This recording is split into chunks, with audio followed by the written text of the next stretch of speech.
des cieux. Oui, Seigneur, que le Dieu de gloire reçoit l'adoration qui lui est due ce matin.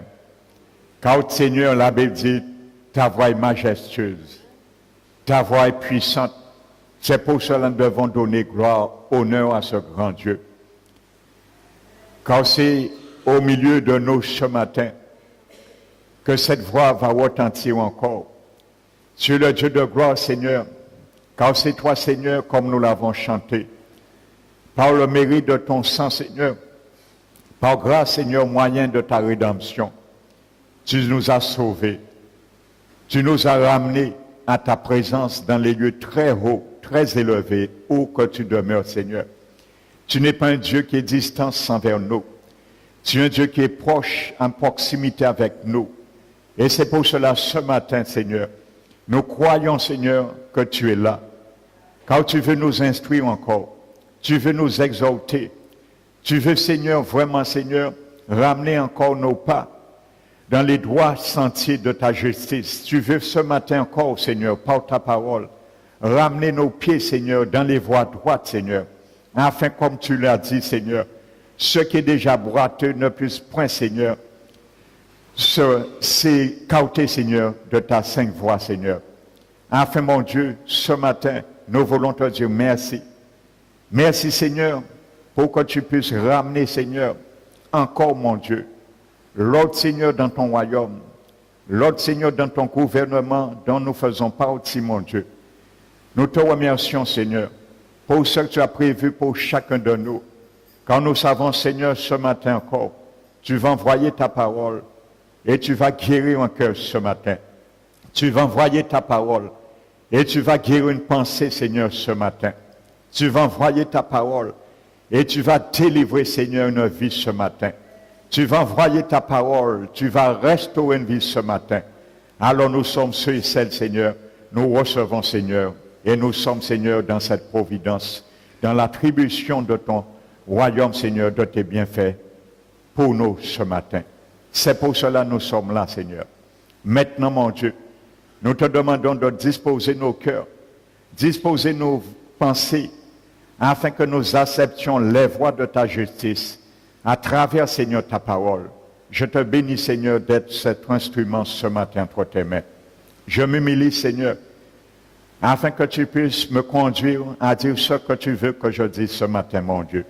C'est pour cela, Seigneur, merci pour ton onction, pour la présence, l'onction de ton Esprit Saint, qui puisse reposer sur moi ce matin, mon Dieu.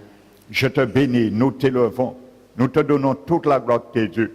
Nous chassons toute principauté, tout prince qui est établi contre cette œuvre. Nous les lions ce matin au nom de Jésus et nous te donnons la gloire qui est due, Père, dans le merveilleux nom de notre Seigneur Jésus. Amen. Asseyons-nous, frères et sœurs. Donc je vous bénis ce matin, chaleureusement ceux que je n'avais pas salués. Amen. Donc sois le bienvenu parmi nous ce matin, notre sœur Patricia. Amen. Alléluia. Donc nous allons porter cette dernière partie. Alléluia. De la croix du chrétien. Amen. Donc pour ceux qui prennent cet enseignement la première fois, tous les précédents sont enregistrés. Vous pouvez comme d'habitude les avoir gratuitement. Amen. Nous disposons toi ce matin d'entendre de nouvelles choses. Alléluia. Qui sera concluante dans nos vies. Donc je vais reprendre où nous étions arrêtés dimanche dernier. Amen. Donc j'avais pris un témoignage d'un homme qui a vécu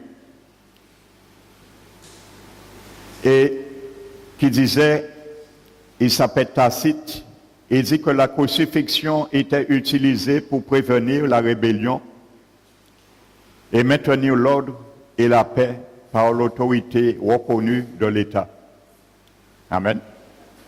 Donc la croix était un instrument de correction pour les rebelles à l'époque. Là, c'est la croix purement physique.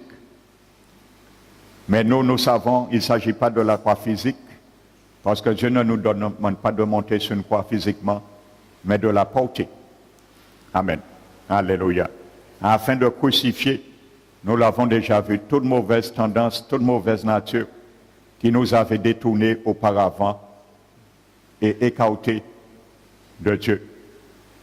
Amen. Donc, étant sauvés, nous devons porter notre croix chaque jour afin de pouvoir suivre Jésus. Parce que sans ça, nous ne pourrons pas suivre le Seigneur. Alléluia. Donc, il y a des choses que nous devons désolidariser de notre vie, de nos pensées, de nos actes, de nos paroles. Ça, c'est porter sa croix. Alléluia. Et ce n'est pas un fardeau. Comprenons-le. La meilleure façon d'être allégé lorsque nous portons notre croix, c'est recevoir les instructions de notre Seigneur Jésus. Il a dit, recevez mes instructions. Lorsqu'il parlait de la croix, il a glissé tout de suite, recevez mes instructions et recevez mon fardeau car mon joug est léger et facile. Alors lorsque nous obtempérons avec la parole de Dieu, le joug devient facile et non pesant. Ça devient pesant pour nous, c'est lorsque nous essayons de nous-mêmes de faire les choses. Nous nous chargeons inutilement. Alléluia. Et à ce moment, malheureusement, le Seigneur nous dit, tu veux te charger, vas-y. Alléluia. Lorsque nous désobéissons, nous nous chargeons. Alléluia, parce que nous compliquons les choses, donc nous nous chargeons. Tandis si nous recevons les préceptes de Jésus, ça devient facile pour nous, car nous savons ce que nous devons faire. Amen. Donc parfois le Seigneur nous dit, vas-y mon fils, vas-y ma fille, tu veux te charger.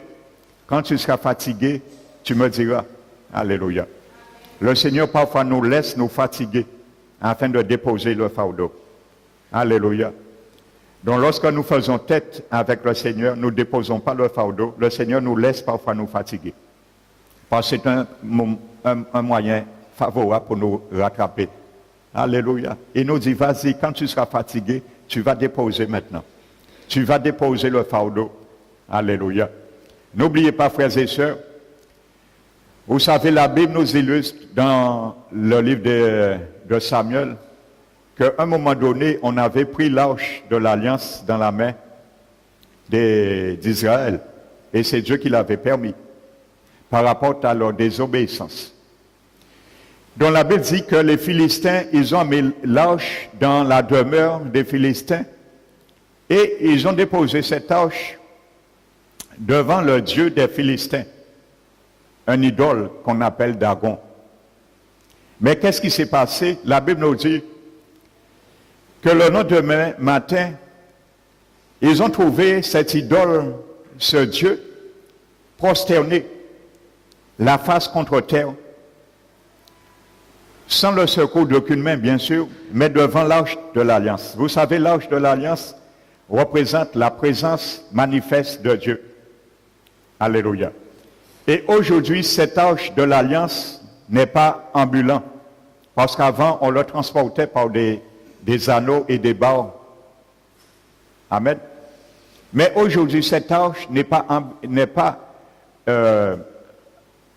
comment dirais-je, n'est pas ambulant, mais il est fixe.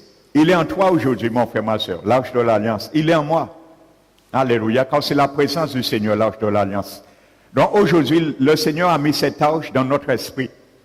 Et c'est pour cela que nous devons marcher par l'esprit, parce que c'est l'arche de l'Alliance qui précédait toujours le peuple d'Israël. C'était la présence de Dieu. Il n'y avait pas encore le temple. Amen. Et lorsqu'ils ont fait le temple, ils ont mis cette arche à l'intérieur du temple, dans le lieu très saint qui représente notre esprit. Parce que notre esprit, c'est le sanctuaire, le lieu très saint.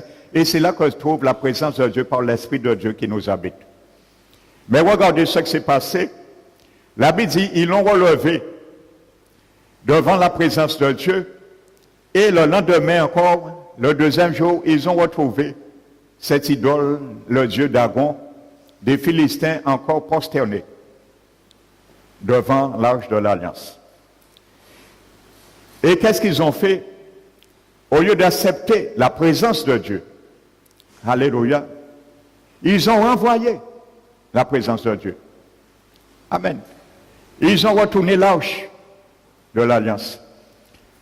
Et conséquence, Dieu a frappé. Ils ont été frappés par un fléau, par les hémorroïdes. Alléluia.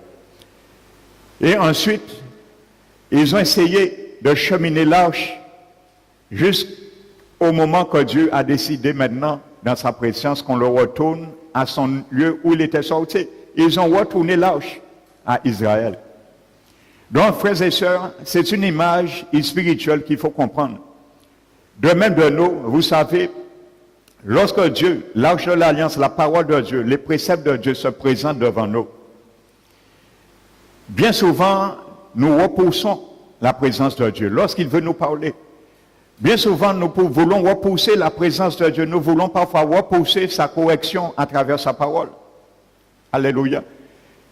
Et ça ne marche pas avec Dieu.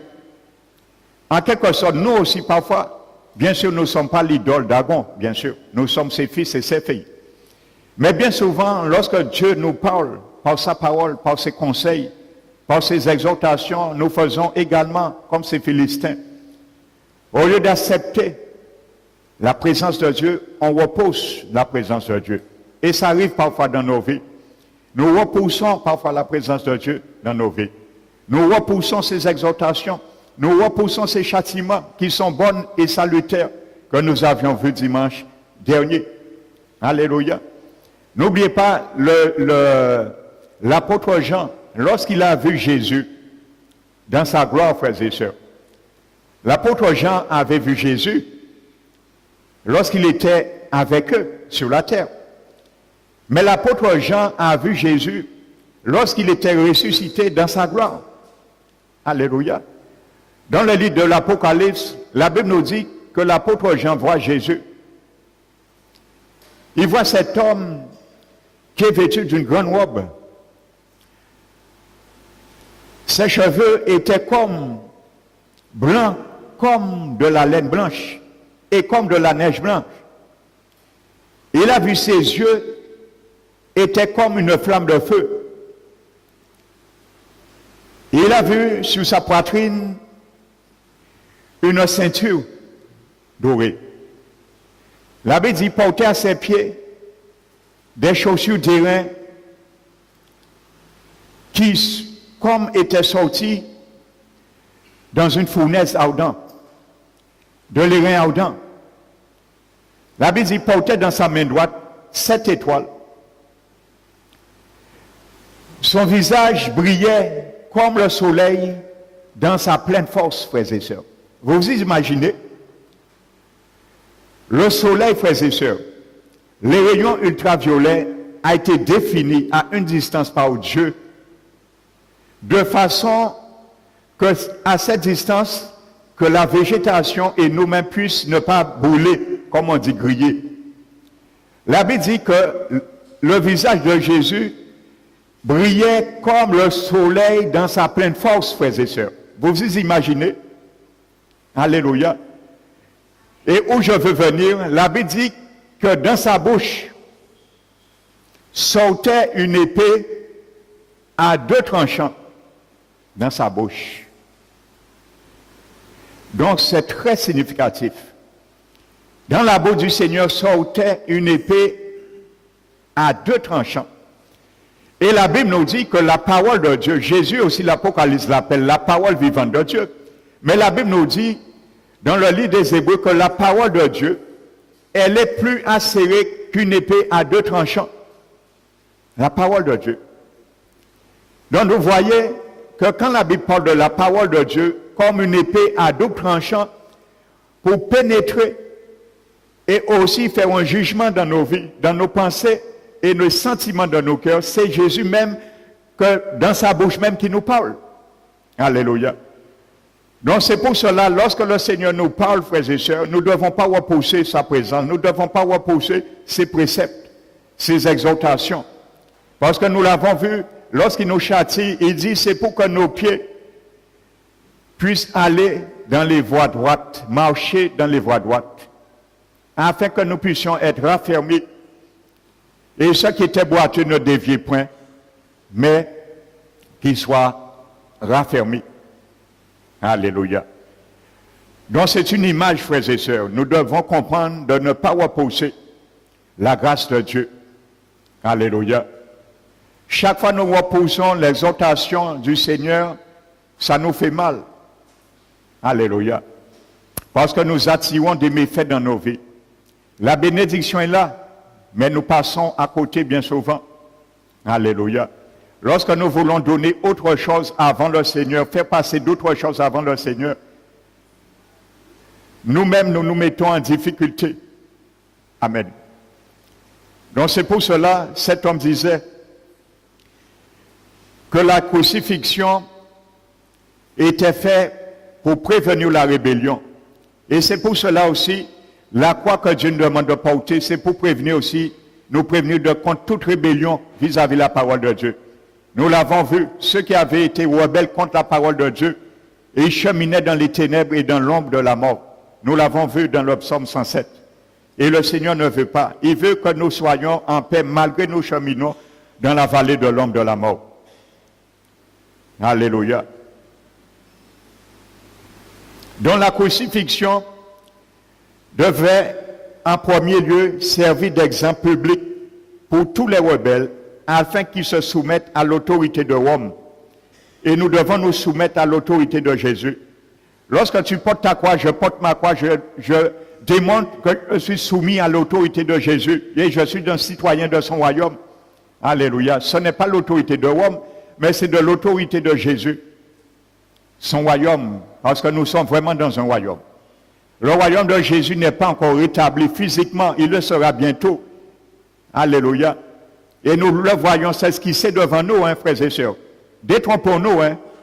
Alléluia. Si nous croyons le Seigneur viendra en 20 ans aux choses, détrompez-nous, hein. Le Seigneur vient, il peut venir du jour au lendemain. Je vous le dis, toutes les choses sont là. Alléluia. L'horloge de l'événement de la venue du Seigneur, c'est Israël, l'horloge de Dieu. Alléluia.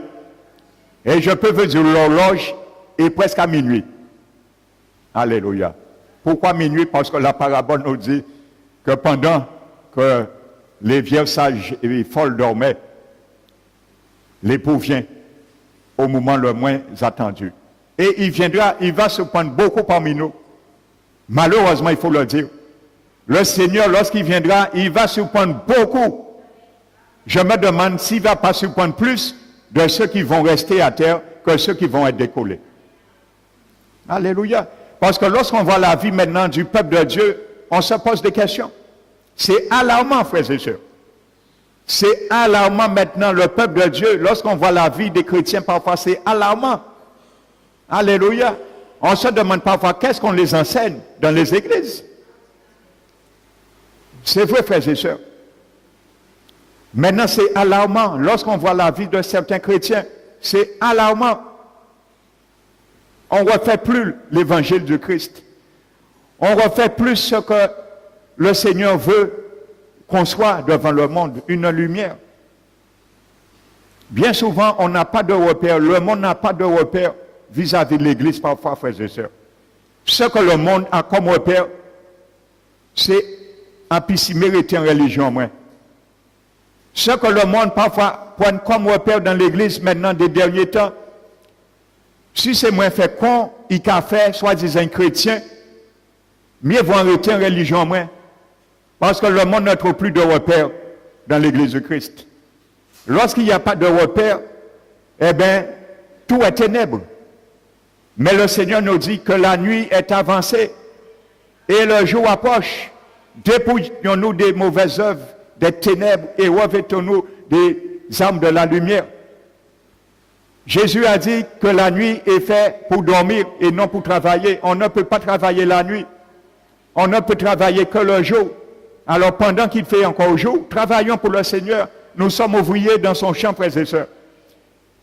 Le jour que Jésus parle, c'est l'opportunité qu'il nous donne de prêcher l'évangile en tout temps, en toutes circonstances, favorables ou défavorables. Aujourd'hui, le peuple de Dieu a honte de l'évangile. Nous avons honte de savoir qu'on est chrétien parfois dans notre entreprise. Nous avons caché ça. Bien souvent, dans des entreprises, c'est des années après, on sait que quelqu'un est chrétien. 10 ans chrétien dans notre entreprise parfois. Après 10 ans, le collègue a dit, ah bon, ou chrétien, nous pouvons chanter ça, ou convertir hier, ou la religion là hier, non, 10 ans en chrétien. 10 ans chrétien, mais nous pas chanter vrai ça, nous pas chanter vrai ou t'es chrétien. Nous pas t'es gens ou chrétien, mais c'est normal parce qu'ils se cachaient. Alléluia. Et la raison, nous avons raison. Parfois, si nous faisons un faux visage, un masque, ne disons pas nous sommes chrétiens. Mieux vaut laisser le monde découvrir nous chrétiens, mais pas dire nous chrétiens. Si nous avons le même langage que le monde, si nous avons les mêmes pensées que le monde, si nous marchons comme le monde, si nous faisons comme le monde, ne disons pas nous sommes chrétiens. Cachons-nous plutôt et attendons le moment favorable, oui. Alléluia. Comme dit la chanson, si nous sommes nous libérés, marchez comme nous libérés. Si nous sommes nous sauvés, marchez comme nous qui sauvés. Comme dit la chanson. Alléluia. Amen. Donc c'est pour cela que Jésus, malheureusement, heureusement plutôt, nous a donné la croix de porter. Parce que c'est pour crucifier la chair, le motif, la motivation qui nous tient dans ces choses captives. Et bien souvent, comment dirons, formulons avec ce principe et nous trompons nous-mêmes par de faux raisonnements, disant que Dieu comprend, nous serons toujours sauvés. Non, frères et sœurs. La Bible nous demande dans Philippiens de mettre en œuvre notre salut avec crainte et tremblement. À pas pour rien. Mettez en œuvre votre salut avec crainte et tremblement. Ce n'est pas pour rien. Ça veut dire que nous devons à chaque fois, frères et sœurs, trembler devant la parole de Dieu lorsqu'il nous reprend, car c'est pour notre bien. Alléluia. Donc la croix était un symbole suprême de la soumission et devait inculquer à chacun l'idée que toute insoumission serait sévèrement réprimée. Alléluia. Et c'est pareil pour le Seigneur dans son royaume. Toute rébellion serait réprimée sévèrement vis-à-vis de nos vies. C'est pour cela la Bible dit que si nous sommes exemples du châtiment que doivent avoir tous, nous ne sommes pas des enfants, des fils, mais des enfants illégitimes. Nous avons tous droit, nous ne devons pas passer à côté. Parce que le Seigneur a dit, lorsqu'il nous châtie, il châtie ceux qui l'aiment et il frappe de verge ceux qui considèrent comme fils. Hébreu leur dit, ce n'est pas moi. Alléluia. Le livre des Hébreux nous le dit, que le Seigneur nous châtie parce qu'il nous aime et il nous frappe de verge afin de nous reconnaître comme des fils. Il est obligé. Alléluia. S'il ne le fait pas, le diable va nous rattraper. Il est obligé. S'il n'y a pas de correction dans son royaume, nous allons faire ce que nous voulons. Notre salut deviendra désinvolte et le diable va nous rattraper de nouveau. Et qu'il dit nous venir là, on t'a bien dit ou pas faire ça. On t'a bien dit ou réfléchir. On t'a bien dit ou pas baviller au Seigneur ou péquer ou péquer. Alors où vient le royaume? Alléluia. Il y a beaucoup de chrétiens, il y a ceux, j'étais leur pasteur, je vous le dis. Ils sont retournés dans la religion catholique. Ils sont retournés pour l'hostie. Alors lorsque le diable nous rattrape, il peut rattraper nous et il peut mettre notre là, puis c'est rien encore. Il peut doubler. Et quand quelqu'un a déserté, quelqu'un qui s'est rétrogradé dans l'église du Seigneur, frères et sœurs, pour son retour, c'est plus difficile que quelqu'un qui n'a jamais fait le premier pas. Je vous le dis. Quand quelqu'un a abandonné la foi, c'est plus difficile qu'il retourne au Seigneur. C'est plus difficile. Amen. Alors ne repentons jamais au lendemain. Dis, j'aurai le temps. J'aurai le temps de me repentir d'un péché. Un péché mignon. Alléluia. Il y a des chrétiens qui appellent certains péchés mignons. Parce que dans le royaume de Jésus, il y a des grands péchés, il y a moyens et péchés mignons. Il n'y a pas de péché moyen, grand et mignon. Péché, c'est péché. Alléluia. La Bible dit la crainte de Dieu, c'est la haine du mal. Alléluia. Tout péché est péché. Alléluia. Donc si Dieu condamne le monde, il nous a fait grâce, il ne va pas condamner le monde et nous sauver par force si nous ne voulons pas. Et il a dit, il viendra punir ceux qui n'obéissent pas à son évangile et ceux qui ne connaissent pas leur Seigneur. Les deux catégories. Ceux qui ne connaissent pas leur Seigneur et ceux qui n'obéissent pas à l'évangile de Jésus. Nous, si nous obéissons pas à l'évangile, nous serons punis aussi lorsque Jésus viendra. Alléluia. Comprenons ça, frères et sœurs. Alléluia. Ça, c'est l'évangile des derniers temps, ça. Amen. Aujourd'hui, toutes les églises, on entend certains dire, on veut voir la gloire, on veut unir, on veut l'unité. L'unité, oui, l'unité est bien. On cherche l'unité à unir à force. Alléluia. Mais Jésus a uni son église, ça fait plus de 2000 ans. Jésus a déjà uni son église. Alléluia. Ce n'est pas à nous de unir l'église de Christ. Jésus a déjà uni son église, ça fait plus de 2000 ans, lorsqu'il a prié dans sa prière sacerdotale. Et il a dit, Père, qu'il soit un comme nous soyons un. Jésus a uni son église dans sa prière sacerdotale. De tous les temps, au ciel, il a déjà uni. Ce qui nous demande, nous, alléluia, de nous forcer, de nous efforcer à conserver l'unité de l'église. Ça, c'est notre partage. Nous n'avons pas cherché à unir l'église, c'est Jésus qui l'a déjà fait. Ça, c'est fait déjà objectivement. Nous devons maintenant subjectivement à nous efforcer individuellement et collectivement à conserver l'unité de l'esprit que Jésus a déjà uni, ça fait plus de 2000 ans. Alléluia. Aujourd'hui, c'est ça qu'on cherche, mais Jésus l'a déjà fait. N'essayons pas de faire ça que Jésus a déjà fait. Alléluia. Faisons ça qu'il nous demande de faire, nous. Alléluia. C'est ça qu'on entend. Alléluia. Beaucoup disent, si les églises ne sont pas unies, si les églises ne sont pas unies. Mais qu'est-ce qui va faire, mon frère, ma soeur, que les églises soient unies? Commence à t'unir avec le Seigneur. Commence à t'unir avec tes frères et sœurs. Et les églises vont s'unir. C'est très simple. Alléluia. Parce que s'il y a certains qui veulent marcher dans la chair, tu ne peux rien pour ça. Tu ne vas pas l'unir. Et tu ne pourras pas l'unir, faire un avec toi qui marche par l'esprit. Alléluia. Parce que Dieu a dit qu'il n'y a pas de communion entre la justice et l'iniquité. Et il n'y a rien de commun entre le fidèle et l'infidèle. Entre le temple de Dieu et les idoles. Ainsi de suite. Et il nous dit de nous séparer de ces choses. Ne touchez pas à ce qui est impur. Alléluia. Donc si ton frère, ta soeur veut toucher ce qui est impur, il veut marcher, se mettre sur un joug étranger, tu ne peux pas t'allier avec lui, avec elle. Bien que tu dois l'aimer. Mais tu ne peux pas partager ce genre de vie avec lui ou avec elle. Alléluia. Parce que tu sais, toi, si tu le mélanges, tu deviens aussi complice avec lui, avec elle dans le péché.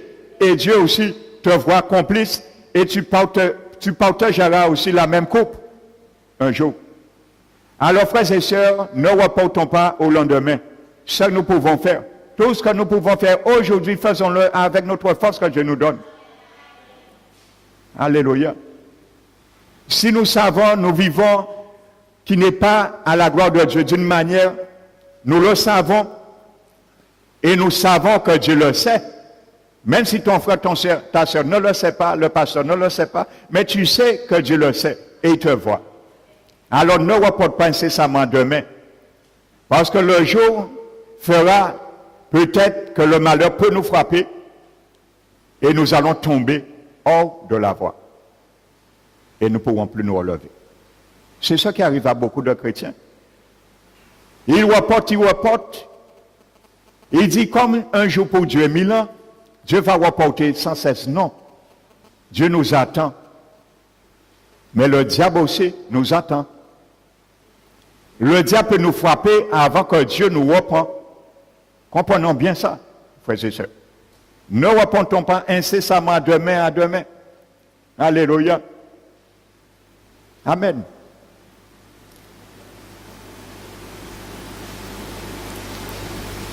Comme la Bible nous dit, de ne pas oublier, mépriser le châtiment de l'Éternel. Alléluia. Et ne perdons pas courage quand il nous reprend. Hein, parce que c'est salutaire. Amen. La Bible a dit, hein, le fruit est pour le cheval, le mort pour l'âne, mais la verge est pour le dos des insensés. Amen. Et la Bible dit que Dieu frappe de verge tous ceux qui reconnaissent comme fils. Donc la verge est pour le dos des insensés. Quand Dieu nous frappe, c'est parce que nous devenons insensés. L'insensé, c'est quoi? C'est celui qui ne tient pas compte des choses précieuses. C'est ça l'insensé. Alléluia. Il ne tient pas compte des choses, des perles précieuses. C'est comme quelqu'un, on lui donne un diamant qui vaut 10 000 euros.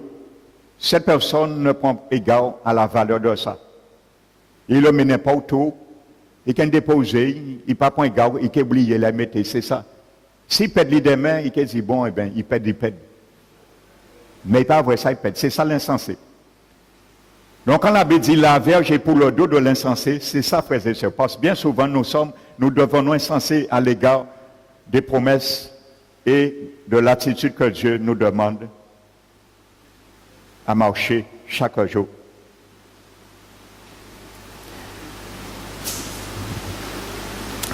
Donc, je disais, en portant la croix, le rebelle démontrait publiquement qu'en fin de compte, il s'était soumis à l'autorité de Rome. Alléluia.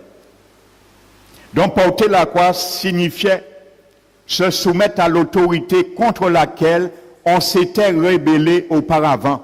Et nous étions tous de leur lot. Y compris moi le premier. Nous étions tous rebelles. Paul l'a dit dans Éphésiens 2. Nous étions tous de leur nombre. Vivant selon les convoitises de notre chair, faisait la volonté de notre chair et de nos pensées. Nous étions de nature enfants de colère, comme tous, sans exception. Nous sommes passés par là. Donc maintenant, porter sa croix veut dire que nous nous soumettons à l'autorité du gouvernement que nous avions désobéi et nous étions rebelles avant le royaume de Jésus. Alléluia. Le royaume de Jésus.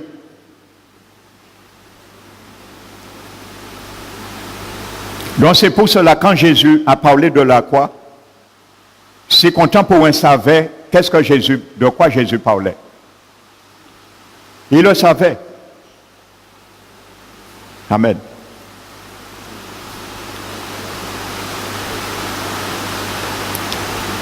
C'est de cesser de se rebeller contre le roi et sa règle. Cesser d'être hostile à Dieu et désobéissant. Se soumettre positivement au roi et à son règne en suivant Jésus. Alléluia. Et cette expression implique une mort quotidienne. Jésus l'a dit, si quelqu'un veut venir vers moi, qui porte sa croix, qui se charge de sa croix, qui renonce à lui-même, qui me suive chaque jour. Chaque jour, nous devons suivre Jésus par la croix. Parce que chaque jour, nous devons arrêter de faire des choses. Chaque jour. Alléluia. C'est pour ça, lorsque nous venons à la conversion, lorsque nous prêchons l'évangile, ne disons pas à la personne que du jour au lendemain, que sa vie va changer. Non, ne donnons pas de faux espoir à cette personne. Parce que c'est un mensonge. Parce qu'au moment que la personne va accepter le Seigneur, il va recevoir l'Esprit de Dieu. En lui, il gardera l'assentiment de faire le bien, de la propension de pécher. Ça ne va pas bouger en lui. Ça ne va pas être éradiqué. C'est lui à l'éradiquer. Comment? Par la croix qu'il va porter chaque jour. Lorsque le péché va se soulever, parce qu'il y aura un combat maintenant. Alléluia. Il y aura un combat. Amen. Chaque fois qu'il va venir au Seigneur maintenant, Dieu va laisser la nature pécheresse qui a la loi de la mort et du péché en lui. Et il y aura une deuxième nature, la loi de l'esprit de vie qui a dirigé cette nature divine. Et maintenant, le combat va commencer, c'est normal. La personne va dire, mais je ne faisais jamais ça, je ne ressentissais jamais ça, sentais jamais ça, mais c'est normal, parce que tu avais une seule nature, maintenant tu as deux natures. Et il y a la chair qui va continuer à prendre sa place, mais la nature divine va dire, non, je ne vais pas prendre ta place, hein, mais je vais t'assujettir, parce que la Bible nous dit dans Romains 6, nous l'avons vu. Alléluia. Sachant que notre vieil homme a été crucifié avec Jésus, pour que le corps du péché puisse devenir inopérant, rendre impuissant, afin que notre corps du péché ne devienne plus esclave du péché. Car celui qui est mort est libre du péché. Alléluia. Si nous étions morts physiquement, nous ne pourrions pas pécher parce que nous ne savons rien. Alors, comme Paul dit, considérez, vous êtes morts en Christ et vous vivez pour Dieu maintenant, en Jésus-Christ, pour sa gloire maintenant. C'est pour ça que nous devons vivre. Lorsque la chair vient, il faut leur rappeler, tu es mort. Tu es crucifié, tu as été mis à mort avec Jésus. Et maintenant, j'ai fait une seule plainte avec Jésus par la conformité en sa mort, mais aussi en la conformité en sa résurrection. Vous savez, quand Jésus a été crucifié, Romains nous dit que Jésus, nous avions été ensevelis par sa mort, par le baptême d'eau. Quand Jésus était sur la croix, ça c'est Jésus. Vous savez, Jésus, quand il était sur la croix, toutes les feuilles qui est derrière là, c'est l'humanité. Nous avions fait un avec Jésus sur la croix. Nous avons confondu cette mort avec lui. Toute l'humanité était sur la croix avec Jésus. Et c'est ce que Paul explique objectivement en la personne de Jésus, afin que nous le fassions subjectivement pour nous, frères et sœurs. Nous devons considérer ce fait. Amen. Que nous sommes morts au péché et nous devons vivre pour Jésus maintenant. Donc il y a ces deux natures qui sont en nous aujourd'hui. Et c'est ça que nous devons comprendre. Vous savez, il y a un procès. Quand tu portes ta croix, c'est pour un procès entre la chair et la nature divine. Et il y a un procès. À chaque circonstance, il y aura un procès. Alléluia. Qui a tort, qui a raison? C'est le même procès que Jésus a fait aussi. Vous savez, quand Jésus était sur la croix, il y avait à sa droite le brigand repentant.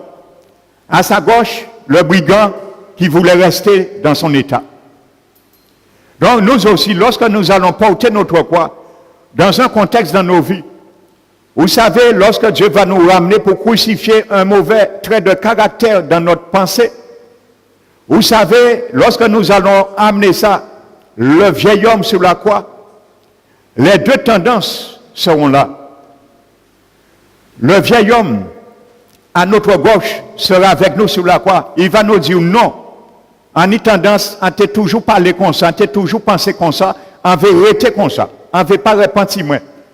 Et l'homme nouveau, de la nature divine, à notre droite aussi, il va nous dire oui, je suis d'accord, j'ai toujours parlé comme ça, j'ai toujours pensé comme ça, mais maintenant j'accepte que je dois changer de langage, alors je l'accepte, et c'est pour cela que je crucifie cette mauvaise pensée. Il y aura toujours ces deux personnes lorsque nous voulons porter notre croix, frères et sœurs. Nous allons voir le brigand qui ne s'est jamais repenti. Il a même dit Jésus, si Dieu descend et sauve-nous, au lieu de repentir. Mais celui qui s'est repenti, il a eu grâce et il a été justifié. Alléluia. Nous allons toujours entendre ces deux voix pour porter notre croix. Nous allons toujours entendre la voix du vieil homme, de la nature, de la chair, qui est régi par le moi. Le moi va dire, j'ai l'habitude de faire ça. Et le nouveau homme, qui est Jésus en nous, par l'Esprit de Dieu, la nature divine qui va nous parler aussi. Alléluia. Donc nous devons faire la nature divine, Paul a dit, afin que le vieil homme soit inopérant, le faire taire, mais la propension de péché et l'assentiment de faire le bien ne sera pas éradiqué. Et c'est cette force espoir qu'on a donné à beaucoup de chrétiens et ils ont lâché l'église. Ils ont dit, ils ont menti moins, en pas ni l'Esprit de Dieu, parce qu'on les a menti au début pour remplir leur église. Ils ont menti chrétiens pour remplir l'église. Mais malheureusement, ça n'a pas qu'un. À part comme ça, il y a fait chrétien venir dans la bergerie. À pas mensongère. Il faut dire la vérité, frères et sœurs. Et je leur dis tout le temps, hein, ma devise était ça. Depuis que nous avions commencé, ma devise était ça. Même s'il y a une seule personne qui venait à l'église, je vais prêcher. Et ça a toujours été ma devise. Hein. Même il y a une seule personne qui vient dans cette église, je vais prêcher. Et même si je ne voulais pas ni pour monde, on peut prêcher pour les murs. On peut prêcher, on peut faire comme David Nyon Guichot. Alléluia. C'est comme ça qu'il a commencé son ministère. Il a l'église, le plus grand église au monde maintenant, David Nyon Guichot. Comment son ministère a commencé? Il faisait une tente sur la plage. Il était qu'à faire une tente, il était qu'à prêcher. Il prêchait dans le vide. Et il se voyait prêcher et des gens venaient. C'est comme ça qu'il a commencé, hein? David Nyon Guichot. Il prêchait pour lui-même. On lui disait les faux. Il parle pour lui seul. Aujourd'hui, il a l'église, 1 million de membres, l'église la plus grande au monde à Corée. Alléluia. Alors même s'il n'y a personne qui prêche et qui prophétisé sur les murs, sur les chaises pour le monde venir. Alléluia. Parce qu'aujourd'hui, les gens veulent entendre ce qu'ils veulent entendre. Il faut entendre ce que Jésus nous a donné pour entendre. Parce que ce qu'il faut entendre est dans la Bible. Donc il ne faut pas donner autre chose aux chrétiens. Parce qu'ils vont rester un certain temps et après ils seront découragés. Alors autant les dire tout de suite, quand tu viens au Seigneur, ta nature mauvaise, Dieu ne va pas le toucher. Ça restera en toi. Maintenant, tu dois le crucifier. Il faut dire aux gens qu'il n'y a rien de mauvais, de bizarre, de sentir que tu es, tu es tenté. C'est normal parce que ta nature est là. Mais ce qu'il faut lui dire, ce qui n'est pas normal, c'est succomber à sa tentation. Parce que Dieu t'a donné le moyen d'un péché que tu sois encore esclave du péché. Dieu l'a mis sur la croix pour ça. Jésus l'a amené sur la croix. Jésus a mis le vieil homme sur la croix. Il l'a crucifié. Et Jésus vit en moi. Jésus vit en toi. Alors quand Paul dit que, sachant que notre vieil homme a été crucifié avec Jésus sur la croix, et nous avons fait une même plante avec lui, alors ça veut dire si Jésus l'a fait, il vit en moi, je peux continuer à crucifier le vieil homme. Et le rappeler sa défaite à la croix. Dit, vieil homme là, c'est là pour y. Il n'y a pas d'autre moyen. C'est là le vieil homme doit rester, à la croix. Il ne faut pas y descendre. Alléluia. Il ne faut pas qu'il descende. Alléluia. Il faut lui montrer les deux mains de Jésus, ce que Jésus a fait pour nous. Les stigmates, ce que Jésus a fait, les clous, pour le rendre inopérant. Alléluia.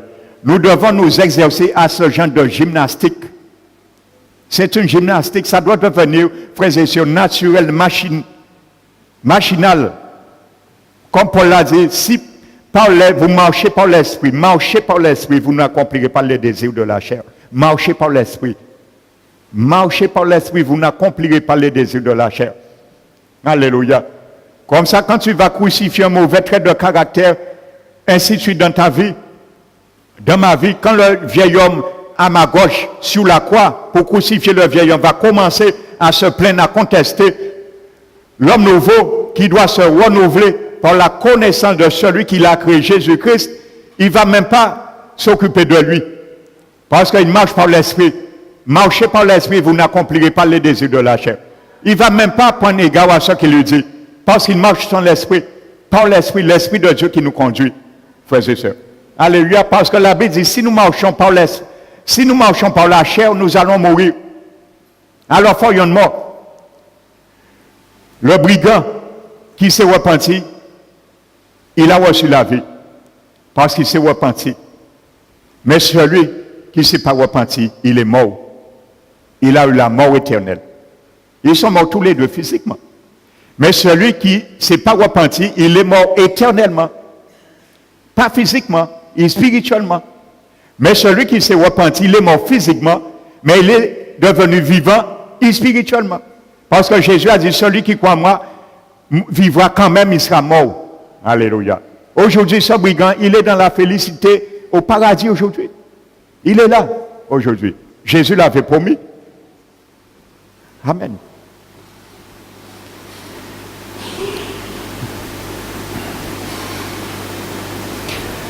Donc, porter sa croix, frères et sœurs, c'est ce que Paul nous a enseigné. Nous allons prendre 2 Corinthiens chapitre 4.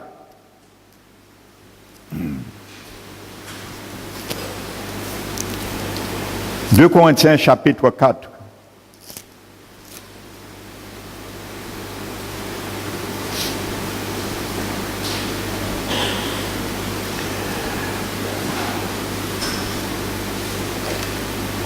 Paul, l'apôtre Paul nous dit au verset 10, « Portant toujours avec nous dans notre corps la mort de Jésus,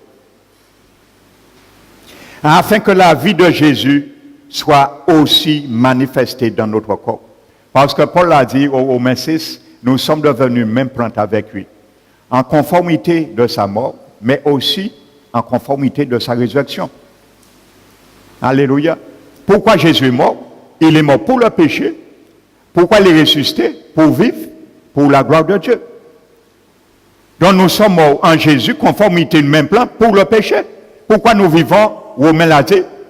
C'est pour nous vivons pour Dieu par Jésus. Alléluia. Pour nous vivons pour Dieu par Jésus. Ça c'est la conformité selon sa résurrection. Alléluia. N'acceptons pas la conformité être une même plante par la mort de Jésus et ne pas accepter l'autre. Les deux, nous sommes une plante pour sa mort et en conformité aussi de sa résurrection. Nous ne devons plus vivre pour nous. Paul a dit, si je vis, ce n'est plus moi qui vis, mais Jésus qui vit en moi. Christ qui vit en moi. Et il a dit, j'étais crucifié à l'égard du monde, et le monde à mon égard. Il quittait vers le monde. Paul a dit, j'étais crucifié à l'égard du monde, et le monde à mon égard. Si je vis, ce n'est plus moi qui vis, mais c'est Christ qui vit en moi. Alléluia, il vit en moi. Chaque fois que je crucifie la chair, c'est Jésus qui le fait en moi. Parce que je n'aurais pas pu le faire sans la loi de l'esprit de vie qui m'habite par l'esprit de Dieu. C'est la loi de l'esprit de vie qui m'habite, qui t'habite, qui te permet de crucifier la chair. L'homme ne pourra jamais faire ça. Quelqu'un qui n'a pas l'esprit de Dieu, vous comprenez pourquoi il est condamné? Il ne pourra jamais lutter contre la chair et le sang. Même s'il fait quelque chose par sa conscience qui le bat, il va ne pas le faire aujourd'hui, demain il va le répéter, et ainsi de suite. Parce qu'il n'a pas la force de rendre inopérant comme nous le corps du péché, afin de ne plus être esclave du péché. Le monde n'a pas ça. L'opportunité nous avons. Alors comprenez bien pourquoi notre châtiment, le jour du jugement, sera plus grand. Il sera plus grand. Alléluia. Il sera plus grand que le monde. Alléluia. Jésus a dit à ses disciples, hein, pensez-vous que Sodome et Gomorrhe étaient pires que vous? Et il a dit, mais si vous ne vous repentez pas, vous périrez tous également. Voici la réponse que Jésus avait donnée à ses disciples. Hein. Ils pensaient peut-être se cacher derrière Jésus. Comme Jésus est leur Seigneur, tout est acquis de droit. Oui, amen, c'est la grâce. Mais la foi nous invite à faire quelque chose, à obéir et à marcher par la foi, et la foi nous invite à porter notre croix chaque jour pour être agréable à Dieu. Amen. Jésus a dit à ses disciples, vous périrez tous également. Amen. Vous savez, un jour, un apôtre m'a dit qu'un apôtre ne va pas en enfer. Hein? Alléluia. Un jour, un apôtre m'a dit qu'un apôtre ne va pas en enfer.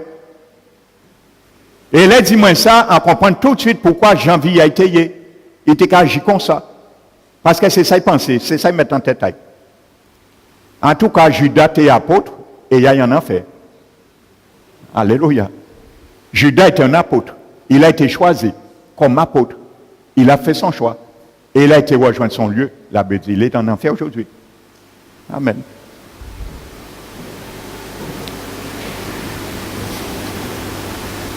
Alors les gens décident ce qu'ils veulent pour alléger quoi là.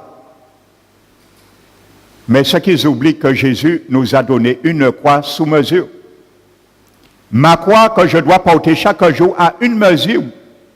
Ta croix que tu dois porter n'est pas la même mesure que ma croix. Chacun a sa mesure. Alléluia. La croix de Jésus a pu prendre tous les péchés de l'humanité. Mais ma croix peut contenir que ce que moi je dois crucifier. Je ne peux pas crucifier quelque chose pour toi dans ma croix. Je ne peux pas le faire, malheureusement. Même si je voulais le faire, je ne peux pas. Tu ne pourras pas crucifier avec ta croix que tu portes certains traits de caractère dans ma vie, à ma place pour moi. Tu ne peux pas le faire. Parce que ta croix est faite sous la mesure de ta vie.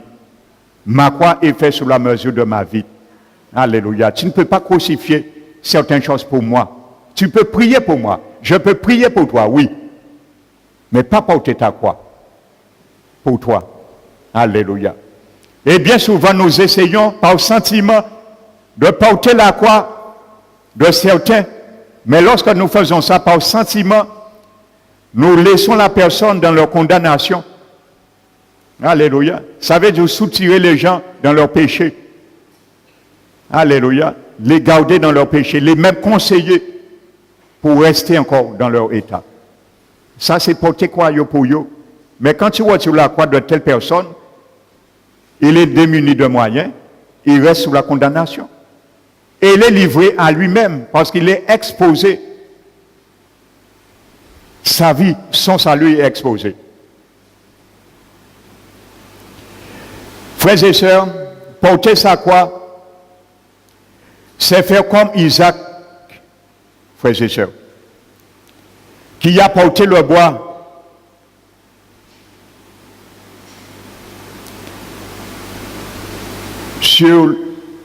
avec lequel il allait être exécuté. Alléluia. Voici une bonne image, illustration encore spirituelle. Vous savez, Abraham marchait avec son fils Isaac. Isaac ne savait pas que c'est lui qui était destiné pour l'Holocauste. Mais la Bible nous dit qu'Abraham chargea Isaac du bois. Amen. Il chargea son fils Isaac du bois. C'est son fils Isaac qui a porté le bois. Mais Abraham a porté le feu et le couteau. Il n'a pas porté le bois. Alléluia. Parce que le bois que Isaac a porté, ça c'est la croix. Alléluia. Maintenant, Dieu, qu'est-ce qu'il a lui dans sa main? Il a le feu. Et là aussi le couteau. Vous savez, nous avons vu que lorsque Israël allait conquérir une autre bataille, une autre conquête, Dieu a demandé à Josué de circoncire une deuxième fois le peuple. Alléluia. Avec des couteaux de pierre. Mais cette fois-ci, Dieu ne nous circoncit pas avec des couteaux de pierre. Il nous circoncit chaque jour à la croix avec le cisaille, parce que Dieu le Père est le vigneron. Et c'est le vigneron qui émonde les sarments, afin que les sarments portent beaucoup de fruits. Les sarments, c'est moi.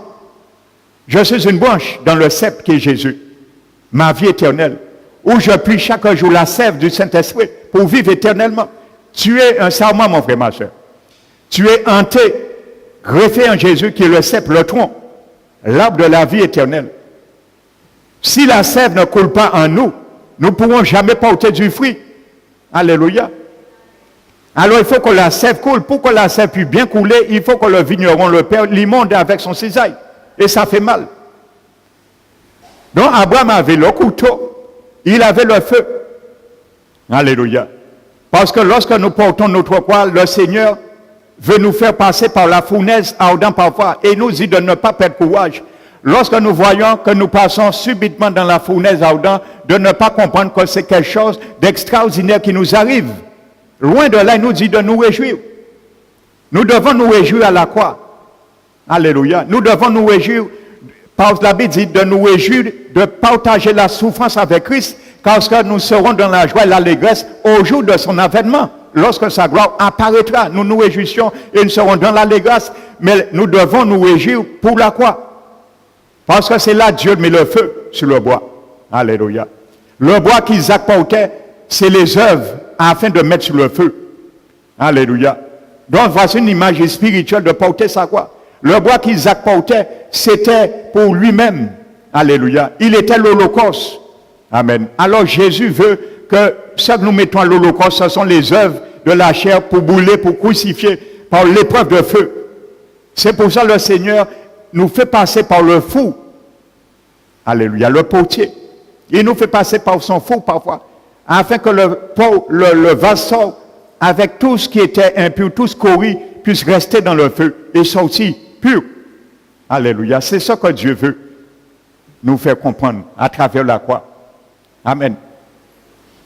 Donc la Bible nous dit qu'Isaac demande à son père, mais papa, mais où est l'Holocauste pour mettre à l'autel? Alléluia. La croix de Jésus était l'autel des holocaustes. C'est là le sang coulé. Amen. Donc notre croix doit être aussi l'autel d'Holocauste pour aussi crucifier tout ce qui ne glorifie pas Dieu, afin de nous purifier et marcher dans la sanctification. Quelqu'un qui dépose sa croix, il ne pourra jamais se laisser sanctifier par la grâce de Dieu, par le Seigneur. La croix nous permet d'être sanctifiés, notre esprit, notre âme et notre corps, afin d'être irrépréhensibles, comme dit 1 Thessaloniciens 5, au jour de l'avènement du Seigneur. Alléluia. Notre esprit est sauvé, Jésus veut sauver notre âme et il veut sauver notre corps. Alléluia. Il veut sauver notre âme pour sauver notre corps. Ça, c'est le salut éternel. Alléluia. Le salut éternel. Notre esprit est sauvé.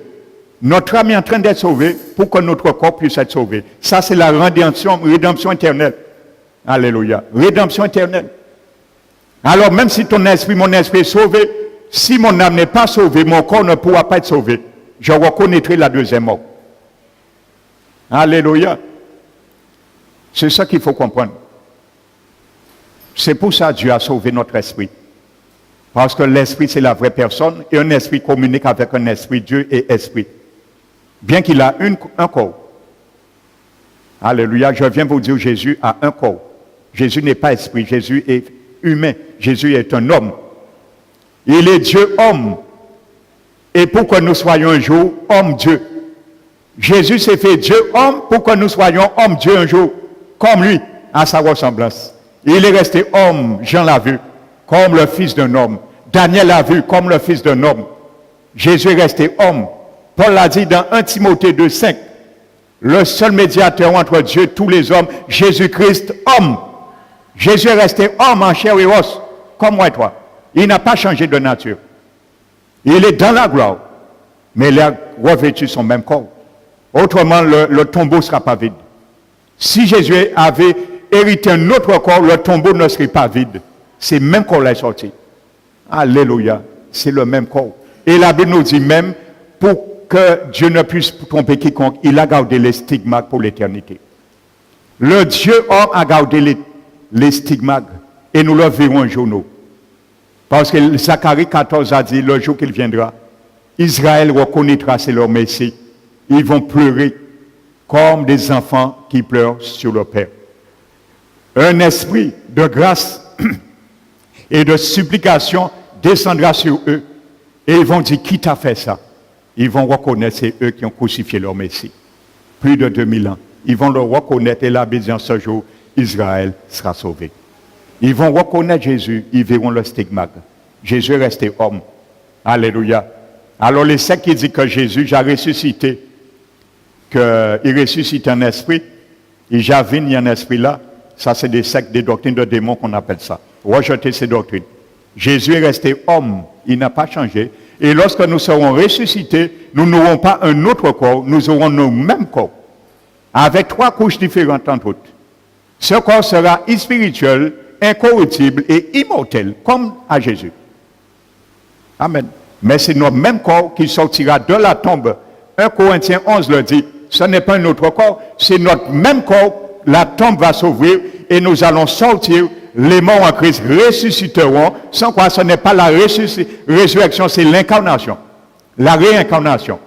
La Bible ne parle pas de réincarnation, il parle de incarnation. Nous serons incarnés de nouveau dans notre même corps, pas dans un autre corps. Alléluia. Amen. Il faut savoir ces choses.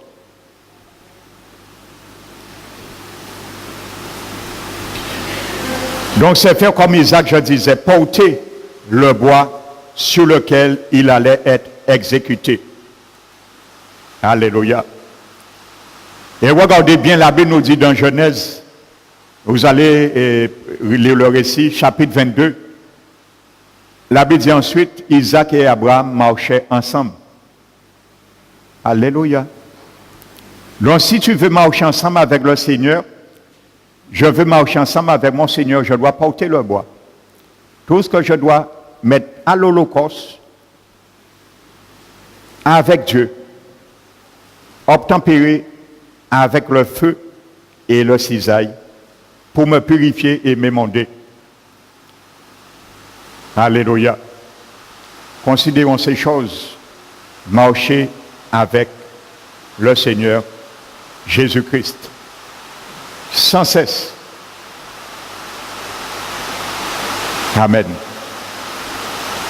Pour toujours mettre notre volonté à côté. Et c'est pour cela que Jacques nous a dit, frères et sœurs, de considérer par les compassions du Seigneur, je vous exhorte à offrir vos corps comme un sacrifice saint et vivant pour le Seigneur. Ce qui sera de votre part un culte raisonnable. Amen. Pourquoi Paul dit de mettre notre corps comme un sacrifice vivant et agréable à Dieu et saint, comme un culte raisonnable. Amen. Parce que ton corps, il n'a pas dit de mettre notre âme, il n'a pas dit de mettre notre esprit comme un sacrifice vivant. Mais il a dit le corps, il a visé le corps. Parce que c'est le corps qui est l'instrument du péché, bien souvent. C'est lui qui agit en tant que serviteur de l'âme. Quand je pense, si je ne donne pas l'ordre à mon corps de faire, il ne fera rien. Même si je pense le péché. Si je pense, si je n'agis pas, ça reste au niveau de la pensée, de l'âme. Donc quand j'agis, je passe le flambeau au serviteur et mes membres deviennent des instruments d'iniquité ou de l'impureté, comme Paul l'a dit. Et il a dit de même avant, nos membres étaient au service de l'impureté comme esclaves et de l'iniquité pour arriver à l'iniquité. Maintenant, offrez vos corps, vos membres comme instruments pour la justice de Jésus afin de parvenir à la sainteté. Alléluia. Donc c'est pour cela, quand mon corps est sanctifié, implicitement mon âme et mon esprit aussi l'est. Parce que dans la nouvelle naissance, qu'est-ce qui se passe? Mon esprit devient comme comment dirais-je, le propriétaire de la maison. Il donne un ordre à mon âme, ma personnalité, qui prend des décisions, qui agit, et ensuite, mon âme, comme l'intendant, obéit au propriétaire, mon esprit, et il passe cet ordre au serviteur, qui est le corps physique, et qui agit. Donc c'est pour ça la Bible dit de mettre notre corps comme un sacrifice. Alléluia. Qui sera un culte raisonnable à Dieu. Et il explique qu'est-ce qu'il entend par un culte raisonnable. Tout de suite, l'apôtre Jacques dit de ne pas nous conformer selon le siècle présent, mais d'être transformés dans le renouvellement de notre intelligence. Pourquoi? Afin de connaître et de savoir quelle est la volonté de Dieu, ce qui est bon, juste et parfait. Voici ce que mettre mon corps comme un instrument, un offrande, un sacrifice vivant pour Dieu. Ce n'est pas me conformer au siècle présent, arrêtez ça, mais de connaître la volonté de Dieu par la transformation de mon intelligence selon la parole. Alléluia. Ce qui est bon, juste et parfait. Voici ça qu'un sacrifice vivant. Amen. Quand tu fais la volonté de Dieu, on voit ta vie est une offrande devant Dieu. Alléluia. Et tu glorifies le Seigneur. Vous savez, Isaac, la Bible dit que quand Abraham, Genèse 22, allait sous la montagne de Morija, Et il a dit à ses serviteurs, restez près de l'âne jusqu'à nos retours. Qu'est-ce qu'il a dit, Abraham? Lorsqu'il allait sur la montagne avec Isaac, qu'est-ce qu'il a dit? Et il a dit, nous allons adorer l'Éternel. Quand tu portes ta croix, tu adores l'Éternel. Voici un culte d'adoration. Quand tu portes ta croix, Isaac et Abraham allaient sur la montagne sacrifier son fils. Il appelle ça adorer l'Éternel. Parce qu'Abraham ne savait pas que ce n'est pas Isaac qui sera pas l'Holocauste. Dieu avait pourvu. Alléluia. Dieu a donné une révélation. Il avait juré. Alléluia. L'Éternel a pourvu. Il y avait un bélier déjà. Mais Abraham pensait que c'était son fils. Il s'était engagé. Et il a dit, nous allons adorer l'Éternel. Sacrifier son fils unique pour Abraham était synonyme d'adorer l'Éternel. Sacrifier le vieil homme, mon frère, ma soeur, crucifier le vieil homme, c'est adorer l'Éternel sur la croix. Alléluia. C'est comme si tu montes sur la montagne et tu adores l'Éternel. C'est pour cela, Jacques a dit, ce sera un culte raisonnable d'adoration en laissant l'Éternel crucifier et brûler les scories, ce qui est superficiel encore dans nos vies, qui nous empêche de le laisser sanctifier nos vies. C'est comme ça le nom de l'Éternel soit sanctifié. Alléluia. Donc que ça soit pour toi, mon frère, ma soeur, un monument impérissable, éternel, la croix, cette image. Chaque fois que tu portes ta croix, chaque fois que je porte ma croix, c'est un culte raisonnable et tu adores l'Éternel. Alléluia. Alléluia. Quand le Seigneur va nous amener à crucifier quelque chose, nous allons dire, Éternel, oui, je vais te donner un culte, je veux t'adorer. Dans cette situation, je t'adore, parce que c'est ce que tu m'as montré. À travers Isaac et Abraham, ils sont montés au mont Morija pour t'adorer. Et il n'y a pas de coïncidence, de hasard, c'est à ce mont Morija que Salomon a bâti le temple. Alléluia. Le temple. Et nous sommes un temple de Dieu, également aujourd'hui. Que le nom de l'Éternel soit glorifié et que la bénédiction de l'Éternel, pour toi, mon frère, ma soeur, t'approvisionne chaque jour lorsque tu as besoin de moyens pour ramener et aller vraiment, toi, au but, à la croix, qui nous demande de porter. Nous allons nous mettre debout pour remercier notre Seigneur.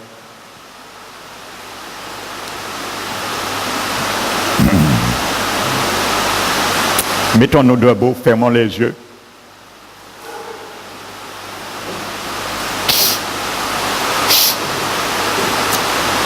Père éternel, nous t'élevons, nous te glorifions. Seigneur, merci pour la croix. Ton serviteur Paul ne cessait de dire qu'il connaît une seule chose, Christ crucifié. Et scandale pour ceux qui périssent. Aujourd'hui, Seigneur, nous sommes de ceux, Seigneur, et de celles que tu nous as fait grâce, mon Dieu, de mettre à jour l'événement de la croix que tu as enduré un jour pour nous, Seigneur. Nous qui avons fait un avec toi ce jour-là, Seigneur, à Golgotha, maintenant tu nous conduis, Seigneur, à rendre effectif la réalité, Seigneur, qui n'est que l'image pour nous, Seigneur, mais la rendre effective, authentique dans nos vies. Seigneur, merci avant tout, Seigneur, pour ton sang qui a coulé. Car si ce sang n'avait pas été coulé, la croix a été l'autel de ton sacrifice, ton holocauste, Seigneur Jésus. Maintenant, tu nous demandes, Seigneur, à l'image de ta parole, d'être comme Isaac, portant le bois, Seigneur. Car tu as dit, le charbon produit le brasier, et le bois, le feu. Manque de bois, le feu s'éteint. Mais ce matin, tu as voulu nous faire comprendre et que ça soit gravé dans notre mémoire que nous ne devons jamais retirer le bois sur l'autel de sacrifice que nous sommes, Seigneur, nous-mêmes l'holocauste que tu veux, afin de consumer, Seigneur, toutes les œuvres de la chair, afin, Seigneur, de nous former, Seigneur, de nous sculpter, Seigneur, de nous donner, continuer à nous donner la forme que tu veux, toi, Seigneur. Pas la forme que nous voulions, mais la forme que toi, le grand potier par excellence, veux nous donner chaque jour dans nos vies. Et ce n'est que par la croix que tu peux le faire, Seigneur. Notre prière, mon Dieu, c'est de nous conduire, Seigneur, et fortifie-nous, Seigneur, nos mains languissantes, nos genoux affaiblis, de nous donner la force, la vigueur à nos membres pour continuer, Seigneur, à porter notre croix, car c'est de la sorte que nous allons toujours cheminer avec toi, Seigneur Jésus.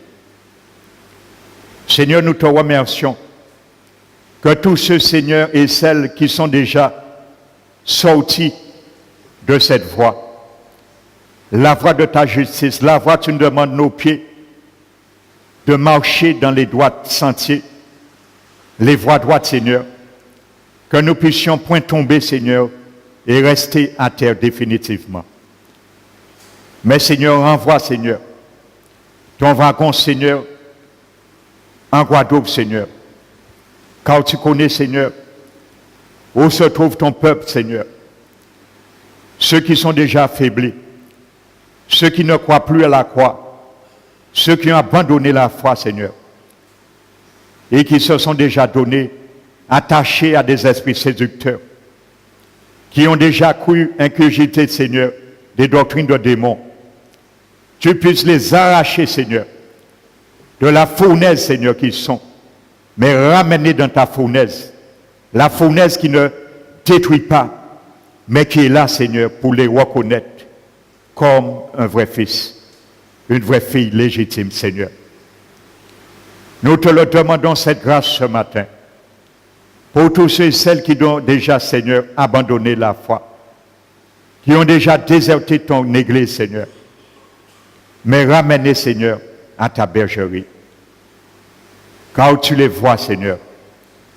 Tu les vois dans leur souffrance, Seigneur, dans leur sécheresse spirituelle. Car celui qui est coupé de la source de la vie n'est que sécheresse. Afin de les abreuver, Seigneur, ne permets qu'ils se perdent, Seigneur. Mais Seigneur, sauve-les, Seigneur. Ramenez, mon Dieu. Mets tous en œuvre, Seigneur, pour les gagner, mon Dieu. Car tu as dit quel pire châtiment que celui qui a négligé un si grand salut, mon Dieu. Seigneur, retire ce châtiment qu'ils sont déjà mis sur eux. Ramène-les, Seigneur, et lave-les, Seigneur, la robe que tu avais blanchie de leur vie, en les justifiant devant le Dieu, le Père. Que tu puisses, par ton sang encore, laver cette robe, les détacher, les rendre, les ramener irrépréhensibles, Seigneur, et les garder dans cet état le jour de ton avènement, Seigneur, qui s'esquisse prochainement devant nous. Car Père éternel, nous ne voulons pas aucun se perdre, Seigneur. Ma prière, mon Dieu, en tant que ton serviteur, tu as établi, Seigneur, comme berger sur cette église, Seigneur. Ma prière encore ce matin, ne permet aucun parmi nous se perdre, Seigneur. Car si nous venons ensemble dans la communion fraternelle, goûter l'herbe de ta pâte, ton pâturage, Seigneur, le pain du ciel que toi-même es, Seigneur Jésus. Ce n'est pas pour nous perdre, Seigneur, car tu nous as pas appelés pour la condamnation, mais pour l'acquisition de notre salut. Tu ne nous as pas appelés pour nous retirer, pour nous perdre, Seigneur, mais loin de là, Seigneur, pour persévérer et gagner notre âme, notre salut, Seigneur. C'est ma prière, mon Dieu, que tous ceux et celles, Seigneur, ce matin, qui se sont sentis concernés par ta parole, qu'ils restent dans le bain de ta parole.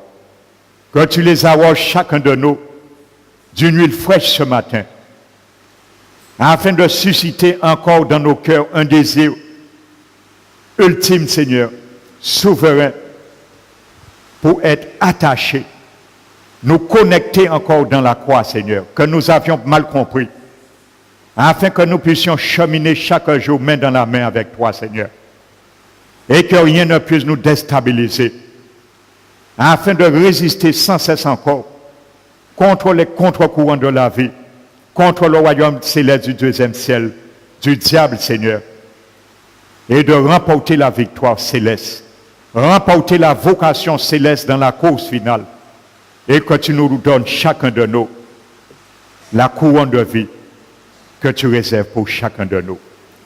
C'est ma prière, Seigneur, que chacun se rentre en soi, reconsidère leur salut et l'ameuble avec ton Esprit Saint, car il est là pour nous. Il est venu pour rétablir toutes choses. Alors c'est une joie, une opportunité aujourd'hui, ce matin, pour te dire, Seigneur, continue à rétablir toutes choses, car ton Esprit est là. Et il a tout le moyen pour nous aider de le faire. Alors ce matin, te dire, oui, Seigneur. Oui encore, mon Dieu, et merci pour ton châtiment lorsqu'il est nécessaire, car nous ne devons pas perdre courage, mais c'est pour produire en retour un fruit paisible de justice pour chacun de nous, Seigneur. Alors nous te disons, oui, mon Dieu, nous te levons, nous te donnons toute la gloire, Père, qui t'est due, dans le nom de notre Seigneur Jésus-Christ. Amen. Nous allons bénir maintenant.